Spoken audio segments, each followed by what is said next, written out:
श्री स्वामी समर्थ. हिंदू धर्मामध्ये 3.5 मुहूर्तांना अनन्यसाधारण महत्त्व आहे. अक्षय तृतीया, दसरा, बलिप्रतिपदा, त्याचप्रमाणे गुढीपाडवा हा एक संपूर्ण शुभ मुहूर्त असतो. गुढीपाडव्याच्या दिवशी कोणतेही शुभ कार्य करण्यासाठी विशेष असा मुहूर्त पाहण्याची गरज नसते, कारण हा संपूर्ण दिवसच शुभ असतो. गुढीपाडव्याच्या दिवशी सोने चांदी खरेदी केली जाते. त्याचप्रमाणे वाहन खरेदी, घर खरेदी, जमीन खरेदी, इतर मोठ्या वस्तूंची खरेदी किंवा मोठे आर्थिक व्यवहार हे गुढीपाडव्याच्या शुभ मुहूर्तावरती आवर्जून केले जातात. गुढीपाडवा म्हणजे नवीन मराठी वर्षाची सुरुवात. चैत्र महिन्यापासून वसंत ऋतूच्या आगमनाला सुद्धा सुरुवात होत असते. वातावरणामध्ये बदल होत असतात. वातावरणातील थंडी कमी होऊन वातावरणामध्ये उष्णता वाढलेली असते. जुनी पाने गळून झाडांना नवी पालवी फुटते. या दिवशी घरोघरी गुढी उभारली जाते. विजयाचे, समृद्धीचे आणि चैतन्याचे प्रतीक म्हणून ही गुढी उभारली जाते. गुढीपाडवा हा साजरा करण्यामागे अनेक पौराणिक कथा आहेत. असे म्हणतात की महाभारताच्या आदिपर्वात उपरिचर राजाने इंद्राने त्याला दिलेली कळकाची काठी जमिनीत रोवली आणि तिची पूजा केली. तो दिवस म्हणजे गुढीपाडव्याचा दिवस. त्याचप्रमाणे याच दिवशी ब्रह्मदेवांनी विश्वाची निर्मिती केली असे सुद्धा म्हटले जाते. प्रभू श्रीरामचंद्र वनवास भोगून अयोध्येमध्ये परत आले होते. तो दिवस सुद्धा गुढीपाडव्याचाच दिवस होता. एका कथेनुसार माता पार्वती आणि महादेव यांचे लग्न गुढीपाडव्याच्या दिवशी ठरल्याचे सांगितले जाते. तर असा हा अत्यंत खास असा गुढीपाडवा यंदा गुरुवारी 19 मार्चला आलेला आहे. याच दिवशी फाल्गुन अमावस्या सुद्धा आहे आणि गुरुवार सुद्धा आहे आणि गुढीपाडवा सुद्धा आहे. अत्यंत असा हा खास दिवस आहे. या दिवशी आपल्याला अंघोळीच्या पाण्यामध्ये एक वस्तू टाकायची आहे. त्याचप्रमाणे आपल्या घरामध्ये जर पैशाच्या काही आर्थिक समस्या असतील, पैशासंबंधीच्या जर काही अडचणी असतील, तर गुढीला आपल्याला एक वस्तू बांधायची आहे. अन्नपूर्णा मातेला सुद्धा आपल्याला एक वस्तू अर्पण करायची आहे. त्याचप्रमाणे या दिवशी आपल्याला चुकूनही एक वस्तू जी आहे तर ती कापायची नाही. तर याची संपूर्ण माहिती आपण आजच्या या व्हिडिओमध्ये पाहणार आहोत. व्हिडिओला सुरुवात करण्याअगोदर तुम्ही जर चॅनलवरती नवीन असाल आणि पहिल्यांदाच माझे व्हिडिओ पाहत असाल तर चॅनलला सबस्क्राईब करा. व्हिडिओ माहिती पूर्ण वाटला तर व्हिडिओला लाईक करा. गुढीपाडव्याच्या दिवशी सकाळी लवकर उठायचं आहे. शक्य असेल तर ब्रह्ममुहूर्तावरती उठायचं आहे. स्नान करायचं आहे. स्नान करताना आपल्याला अंघोळीच्या पाण्यामध्ये 4 ते 5 कडुनिंबाची पाने टाकायची आहेत. कडुनिंब जो आहे तर त्याला गुढीपाडव्याच्या दिवशी खूप महत्त्व आहे. या दिवशी कडुनिंब जो आहे तर तो आपण गुढीला सुद्धा बांधत असतो आणि अंघोळीच्या पाण्यामध्ये सुद्धा आपल्याला कडुनिंबाची पाने टाकायची आहेत. यामुळे आपल्या शरीराला त्याचा फायदा होत असतो. त्याचप्रमाणे या दिवसामध्ये कडुनिंबाला फुले सुद्धा आलेली असतात आणि म्हणूनच आपण गुढीला कडुनिंबाची ढाळी ही फुलासह बांधत असतो. अंघोळीच्या पाण्यामध्ये कडुनिंबासोबतच आपल्याला थोडीशी हळद सुद्धा टाकायची आहे. आपल्याकडे जर असेल तर 4 थेंब गंगाजल हे आपल्याला अंघोळीच्या पाण्यामध्ये टाकायचं आहे. त्यानंतर आपल्याला स्वच्छ वस्त्र परिधान करायचं आहे. चुकूनही काळ्या रंगाचे वस्त्र परिधान करायचे नाही आणि यानंतर आपण देवपूजा वगैरे करून गुढी जी आहे तर ती उभारत असतो.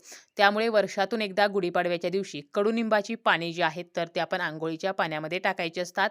यामुळे आपल्याला त्वचेसंबंधी कोणतेही आजार होत नाहीत. त्वचा विकार जे आहेत तर ते यामुळे नष्ट होत असतात. तसेच आपल्या घरामध्ये जर काही पैशासंबंधीच्या समस्या असतील, घरामध्ये पैसा येत नसेल किंवा आलेला पैसा सतत खर्च होत आहे, पैसा टिकत नाही, आपले कर्ज वाढत असेल, तर आपल्याला आपल्या घरामध्ये पैसा यावा, पैसा टिकावा, आपल्याला लक्ष्मीची प्राप्ती व्हावी म्हणून गुढीला एक वस्तू बांधायची आहे.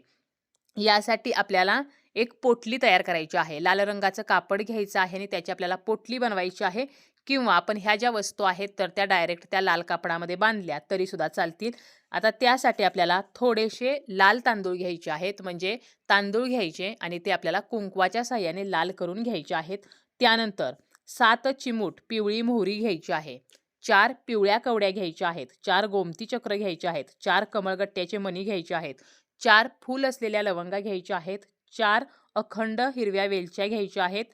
1 रुपयाची 11 नाणी घ्यायची आहेत आणि जर आपल्याकडे चांदीचा शिक्का असेल तर एक आपल्याला चांदीचा शिक्का घ्यायचा आहे. मग आपण 11 नाणी नाही घेतली तरी चालतील. म्हणजे एक तर चांदीचा शिक्का घ्यायचा किंवा 1 रुपयाची 11 नाणी घ्यायची आणि हे सर्व साहित्य जे आहे तर याचा वापर करून आपल्याला पोटली बनवायची आहे.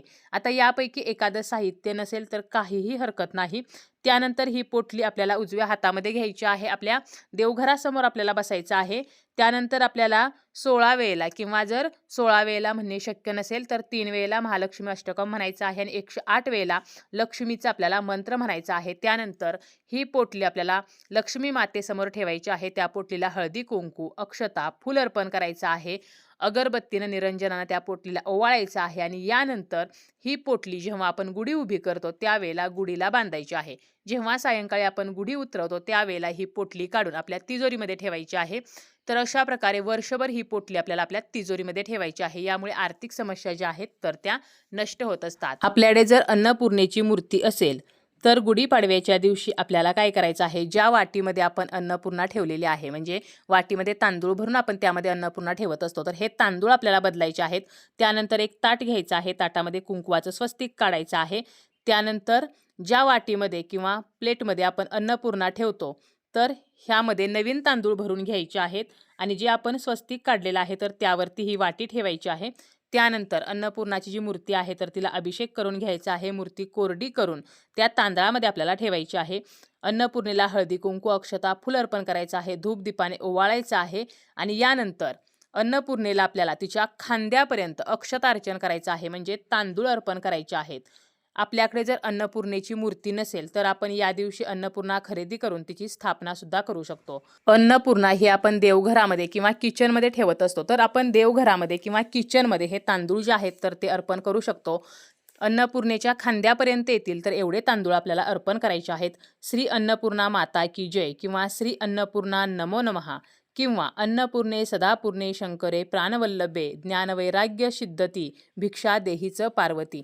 तर ह्यापैकी कोणताही एक मंत्र म्हणत आपल्याला अन्नपूर्णेला तांदूळ अर्पण करायचे आहेत. आणि गुढीपाडव्याच्या दुसऱ्या दिवशी आपण जे अर्पण केलेले तांदूळ आहेत तर ते पक्ष्यांना खायला घालायचे आहेत किंवा आपण स्वयंपाकघरामध्ये सुद्धा भातासाठी हे तांदूळ वापरू शकतो. मूर्ती जी आहे तर ती आपल्याला अभिषेक घालून तिची पूजा करून ज्या जागी आपण दररोज मूर्ती ठेवतो तर त्या ठिकाणी ठेवायची आहे.